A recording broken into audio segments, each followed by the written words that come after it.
Hi, today we're joined by Kevin and Jimmy Webb. Kevin has some real interesting information, so please stick around to the end. And while you're there, please like, share, and subscribe to our channel, as well as comment. We really appreciate you. Thank you. Hello, everybody, and welcome to Heartland Hotrods. We're here with Jimmy Webb today and his son Kevin. How you doing, guys? Very Good good, to see you, sir. Good to see you. Too. Good to see you. So we're here today to look at this '71 Chevy Thanks Dad C-10. That's right. It's a beautiful truck. I met Jimmy a few months ago at a car cruise, The Festus Cruise. Festus Cruise, and right. I had to know about his truck. Right. Right. And he's all too happy to talk about it, and he Right. should be. He's proud of it. Right. But I was fortunate enough to get to park next to you that night, and Right. you showed off your truck, and we just really had an itch to show this truck.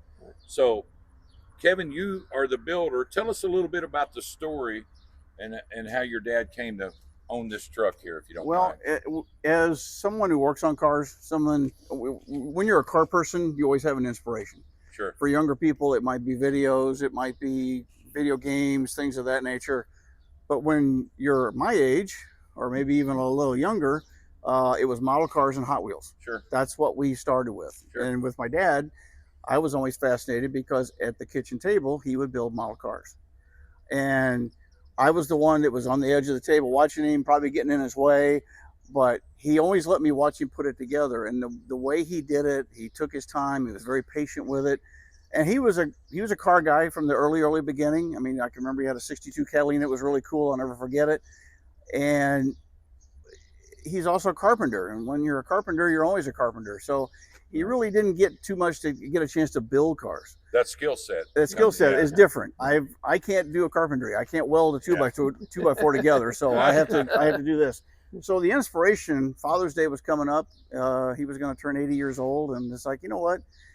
I have a very successful career in the automotive business. I've been very well blessed getting to play with these things. Yeah. And I said, it's time that Dad not be a spectator anymore. Because as you know, when you go to a car show, there's nothing cooler than being a participant. All right. And when you get to drive into a car show and everybody's kind of looking, or you get the high fives, or people, they're all kind of fawning over the vehicle. These are the stars. It's not us. It's That's the cars. right. The So cars you and wanted trucks. your dad to be I involved. He wanted him to have that experience Sure. to where when you go to a car show, he's just not walking around talking to somebody who owns one. They're coming up and talking to him. And I Sure. thought that'd be really cool. So, like I said, on his Father's Day, he was 80. We showed the truck to him in what we call prefab stage. Right. And basically what that was is it was in bare sheet metal. It was basically just kind of all hung together, and showed him the truck and said, "Dad, your truck." And I think when he first showed it to him, he's like, well, what am I going to do with this? Because it's not done. But That true, Jimmy? Yeah. Right. So I explained to him, I said, no, you don't understand. I'm going to build it, but you get to pick out the color. Right. You get to pick out the wheels. Because it was originally going to be a black truck. And I'm glad that he kind of put his foot down and said, well, wait a minute here. He had a 71 GMC that I'll never forget as a kid. Bought it brand new, ordered it directly from the GMC dealer on Choto in St. Louis. Uh-huh. And it was a gorgeous truck. I mean, I begged and begged and begged to drive it, wouldn't let me drive it, but I always remember that truck. So he picked out the color. And when he did, he also picked out the wheels. I helped pick the interior and all that stuff. And it was a matter of putting the truck together to where I knew he'd be comfortable with it. Has air conditioning, it's a vintage air truck, it has Dakota Digital, has a Phytech fuel injection system with tune port. All that latest stuff. All the latest stuff. I wanted something that he could drive anywhere. He's got 10,000 miles on it now. Yeah. So he is definitely driving it and Well, I see enjoying you it. around town, Yeah. Jimmy. You So- drive it. Yeah. So I really wanted him to be able to experience that. And I can't thank him enough for getting me into this. This was just my way of saying thanks. And you got it. Thanks, Dad. Thanks, Dad, is kind of the theme of the truck. You'll notice also on the emblems on the side, I had saw them that. custom made. And then there's one on the glove box. I noticed that right away when the night I met you. Right. So, Jimmy, is this truck the same color as your 71 GMC? No, it's a prettier color. It's Yeah. a prettier color. That's always important. But Right. you like green. Right. Well, it was a Dark olive. is what metallic they call it. green Yeah. Uh-huh. on a GMC, and I had a two-tone. That the top was a light green, and then from this molding here down was a light green. Oh, I remember those trucks. Yeah. And it come to factory that way. Sure. In fact, one guy in our subdivision, he worked at GM, and he done everything but call me a liar that it didn't come to the factory that way. You know how you bought it. Right. So Well, if you don't mind, guys, let's take a little Sure, quick sure. walk around the truck and And check it out. First off, it's a short bed, so I love that. And believe it or not, originally this truck started as a long bed. Well, and I wondered that because you told me earlier that this truck came from 3 trucks. 3 different trucks were purchased to build this truck. And the reason that we did a long bed to short bed conversion is because when you try to find a short bed truck in any of these series, whether it's this series, the OSB trucks, the squares, Sure. which is really super hot now, you can say the word short bed and it doubles the price. Sure. So I did the math on it, and I could actually convert the frame to a short bed, buy a brand new bed cheaper than buying a short bed. So did you cut it in 2 places? I cut it in one spot. One spot? You narrow it, and then you cut about 12 inches off the back of the rail. Right. Brothers Trucking is a company that provides the frame kit. Yeah. And I actually used a tram gauge when I got done to make sure that it was laser straight. I mean, the frame's perfect, so it worked out really, really well. Got a model car sitting here. Did you build that car, Jimmy? No. Actually, I did this as a pre-Father's Day gift to the truck Ah.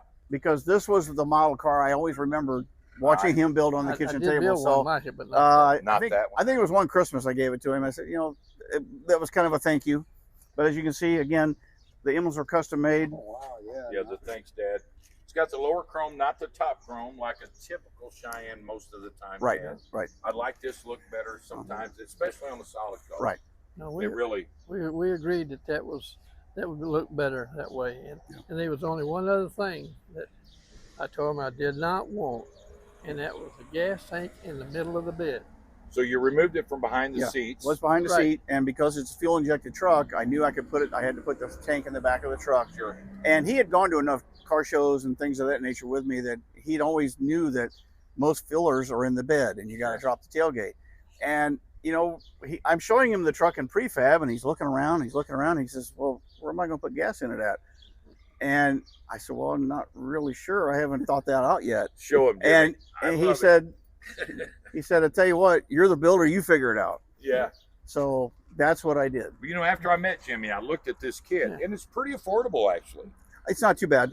Yeah. This was actually all hand fabricated. I had to start from scratch. And the trick, everybody says once you get used to putting gas in here, Right.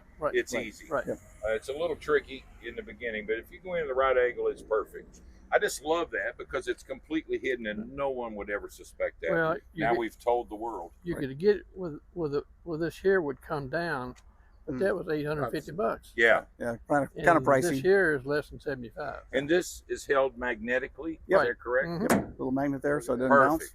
And So yeah, that's great. there's shields and everything all around it. So even if it ain't gas, if I overrun it, it ain't gonna get nowhere close to the tailpipe. And then on the inside of the bed, it's actually there's a service panel in there. So everything I did to the truck, as a former technician, I You guess want things accessible. well, you always want to make things accessible. Sure. People that work on cars and trucks, mechanics, technicians, They have no idea. the thing is, we always want to make sure that we are able to fix it, and we always cuss engineers because they never get it right.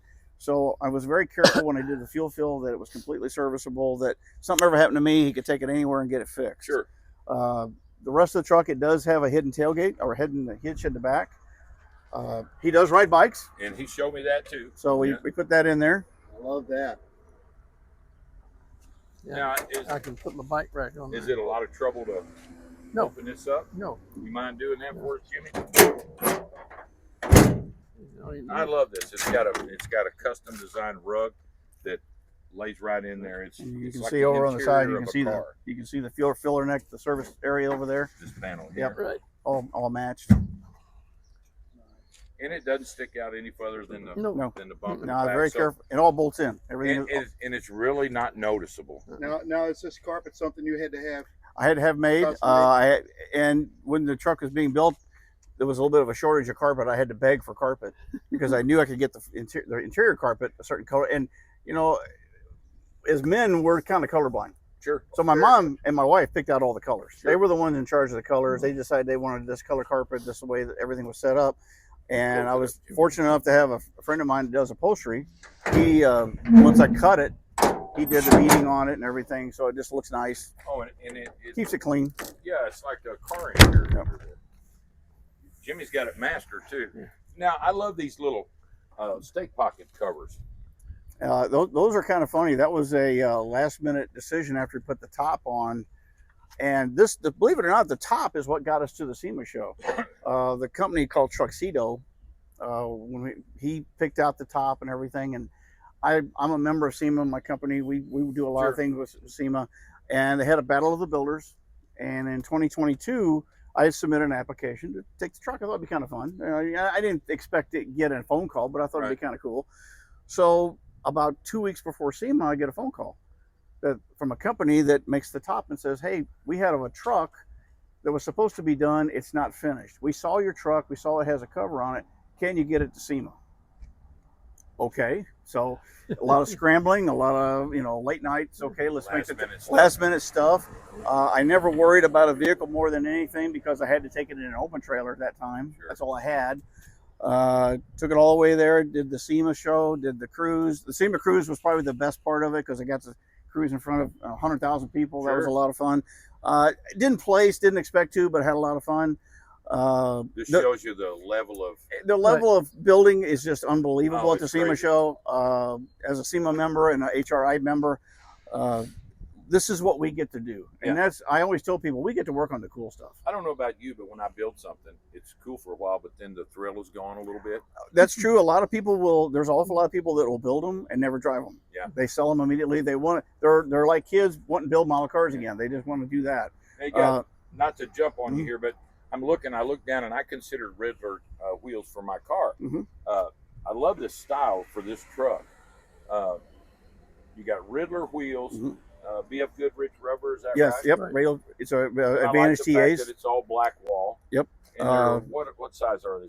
They're 18s. 18, front and rear. But they don't look like an 18. I was very careful with tire size. That's you got to be careful with tire size because you can compromise ride really quick. And I didn't want the truck to look one difference or the other.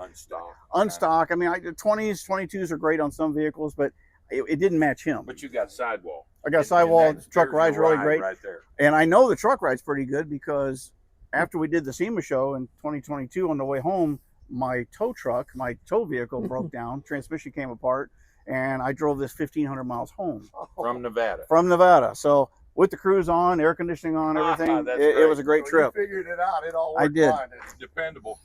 Real quick, the story on these stake pocket covers. Okay. So when we got the top on it, and I knew I had a hole here, and I had tried to order the covers, and they were on back order. Talking about the ones that snap in here, and I couldn't find the right ones. I wanted it smooth, so it's like, well, I had to get a little creative. That's actually a piece of vinyl, of black vinyl, and that little piece right there is called Coroplast. It's the same stuff we make signs out of.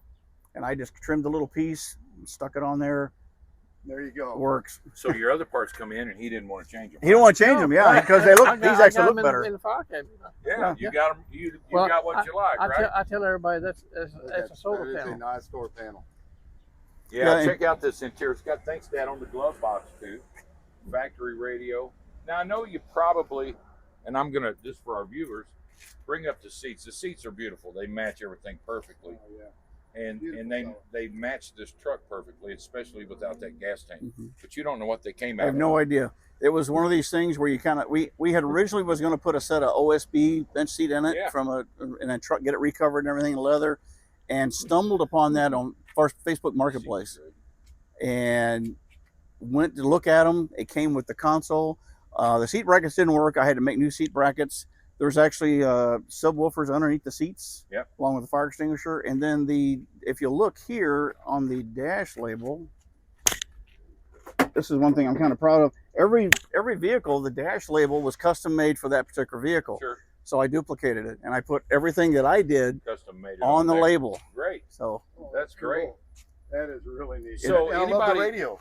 The radio is a retro sound. And it is a Bluetooth with it does. I don't think we put Sirius on this one. No. Vintage air, Dakota digital gauges. All the lighting in the truck is all LED. The only conventional light on the entire vehicle is the headlights. Sure. But all the other lighting, the interior lighting, the exterior lighting, all LED.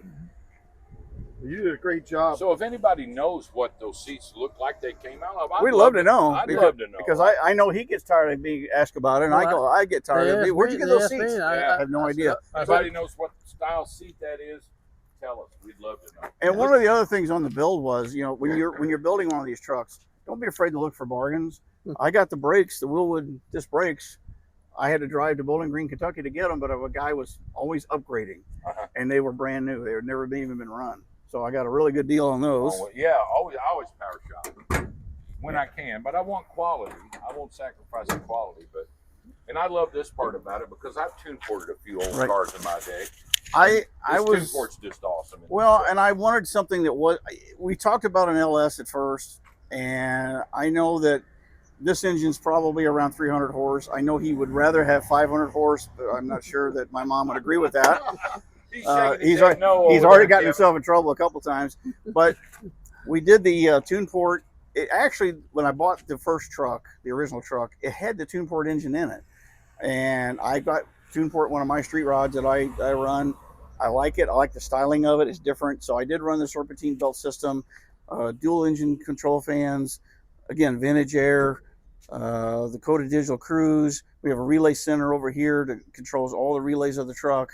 Very careful about, you know, just details. I'm kind of fanatic about how the little details. I don't like anything to pop. I'm more about how subtle and if it looks factory. Smooth, yeah. And even back here where you mounted up your brains Thank you. the truck it looks factory.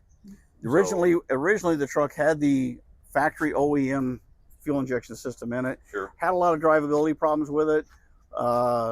Kept fighting sensors and things like that. So just this year, I flipped it over to the FiTech tune port system, completely tunable, dual oxygen sensors. I know that he's driven the truck, and I think you did a burnout at the barbershop not too long ago, accidentally. Down here on Main? Yeah. Accidentally on purpose. Accidentally. He hasn't gotten it. I told him, I said, I'm not paying for tickets. But it runs 100% better with the FiTech. I've been very, very impressed. Gas mileage should be around 17 or 18 miles a gallon when the final tune comes in. Well, Kevin, I know you built this for his 80th birthday. But Jimmy, you're 86. You're 86 years old. You're running around in an old hot rod. That's got to be pretty cool. Right. And I'm glad that you're out doing it. I thought that was such a feel-good story when I saw you pull up. And then, to me, it's just a wonderful. And I want to tell you a little story about it. Sure. When I brought it home, the first time I brought it home, and where I had moved in Sawyer Ridge, I was doing some work in the basement. Well, I went to Lowe's or Home Depot was, and I got 18 sheets of 4x8 half-inch drywall. I know, it's a truck. Drywall, and I put them in there, and I took a picture and I sent it to him. I said, "Well, this is the first load." Yeah. I said, the next load, I'm gonna get a load of gravel. Yeah. He checks back. No. It is a truck. It's going to get rock chips on it. It's going to get scratches. I'm thrilled to death if he puts 100,000 miles on it. Hey, I love he drives it. I love it. And that's what's important. Yeah, and what our commenters and our viewers just as well. Yeah. If you've got any questions, ask them up, and we'll absolutely. Absolutely. If you have anything, as far as you have any questions, mechanical repairs. I do mechanical repairs. I have a shop, Hot Rod Custom Garage. I'm also a Sema member, HRI member. If anybody has questions about being a Sema member, going to the Sema show, things of that nature, put it in your comments. I'll be more than happy to answer those questions. There you go, folks. You can get hooked up. The last thing I do is I do pre-purchase inspections on classic vehicles. Okay. And I work with a lot of local car dealers and things of that nature. A lot of times somebody's buying their first classic vehicle. I always encourage them, get a pre-purchase inspection on it, because I get paid to be very, very picky. I don't sell cars. All I do is fix them. Right. And I get paid to be very picky. And there are some really, really nice vehicles out here, like this one, I hope. And there's some that aren't. So some of them are cobbled together. They look good running up and down the road, but the last thing I will say get the inspection first. Yes. Don't buy the car and then get it inspected. You're absolutely right, Jimmy. The last thing I will say is one of the things about classic vehicles, whether it's cars, trucks, and I've always tell people, I don't care if they're 10 feet in the air or slammed on the ground like my stuff is, they're cool. And these hot rods keep us young. They do. They really do. Ed Ixkatarian of Ixky Cams celebrated his happy birthday, 104 years old today. So hot rods do keep you young. I watched his video this morning. I posted that. I saw. Yeah. And I'm telling you, the guy didn't even know he was building hot rod parts when he started. No. $20 a cam. Yep. Right. Yep. You know. And he said if he could build 5 cams a week, He can make a he living. can make a living. So all you men and women out there who have a spouse who's a little reluctant, take Kevin's advice. I'm telling Yeah, you. those Well, reluctant spouses. are Show great. them this video. Well, and I will Kevin's say a that professional at this. and there's a lot of times I talk to clients about classic vehicles, first time buyers. And I know people love sports. That's great. You want to go to a baseball game, hockey game, good for you. Well, at the end of the season, when you spent that 5 or 10 grand or whatever on season tickets, and at the end of the season, you don't even have ticket stubs anymore. A classic vehicle, you are literally in a time machine, because when you get in these vehicles, you're sitting behind that windshield, whether it's a 50s or 60s or 40s, or you go back in time. And I'm a big fan of Route 66. I've done the route several times. These things are the coolest thing in the world to take on Route 66. It's a good place to invest your money. It is. It absolutely is. You know, I looked at I never count my hours. I build my own cars. Right. I don't count my hours. I know how much I've spent on my car. I know it's a good place to put money. No, never add up your receipts. No, never do that. Never do that. Well, Kevin, I appreciate the Thank you story very on much. the car. Jimmy, Thank you, sir. always Thank a you very pleasure, much. man. Same here. I appreciate you. Very nice meeting you. Appreciate you and your truck and sharing it with us and our viewers. We can't wait to get this one out Yeah. here. And if you have any questions at all, please don't hesitate to ask. And as I always tell people when I do videos for them, please share. Yeah, and subscribe to our channel, There you Heartland go. Hot Rods. We're growing, so we need to keep growing. So Okay. subscribe, like, comment. Please comment. Those, Yeah, and, those really help us and ask some interact. questions. This is a great build, and Kevin's got a lot of information. Thank you. Always learning. All right, appreciate it, guys. Okay.